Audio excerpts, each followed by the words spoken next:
And for more on this, let's turn to Frank Sesno. He's professor at the School of Media and Public Affairs at George Washington University. Great having you. And what's your take on this? Well, my take is that this is an amazing roll of the dice. It's high politics and high drama. It's very hard to know whether Donald Trump is serious about this, but those close to him and people you talk to here in Washington say he repeats this too much for it to be just a complete shrug, right? It's more than just trolling. And if he were to pursue this in any way, it would really be upending the post-World War II order as we've known it.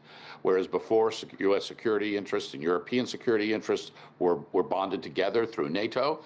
That's why Finland and Sweden joined NATO to counter the Russian invasion of Ukraine. But now it's almost as if if you were to take this at face value anyway, going back to sort of the pre-war, almost pre-World War I realm of great powers and great powers expanding.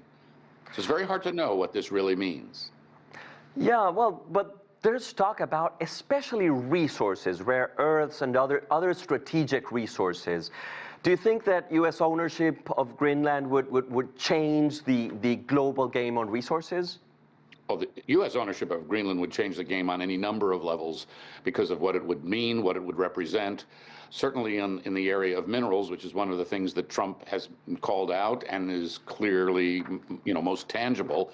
They have the minerals, as your previous report indicated, whether it's natural gas, oil, these key minerals for batteries, wind turbines, electric vehicles.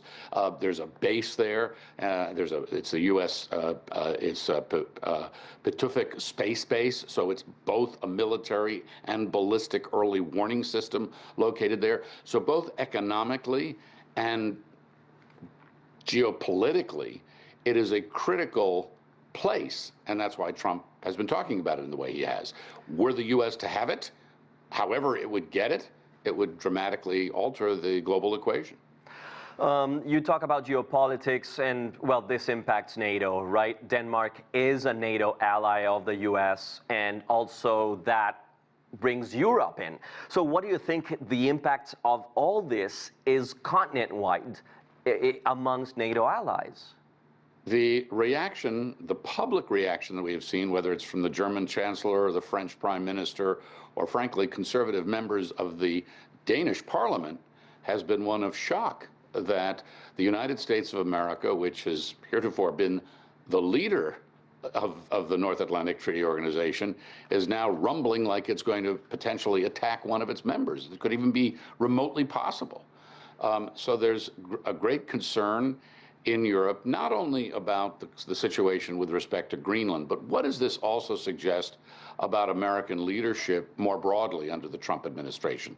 His commitment to NATO, his demands for what NATO would do, his determination to keep NATO whole, united, and strong. So it raises a great number of questions. I think one other question that it raises, which is very fair, is how predictable is the United States of America under Donald Trump, because he thrives on being unpredictable, which is what this whole situation really illustrates.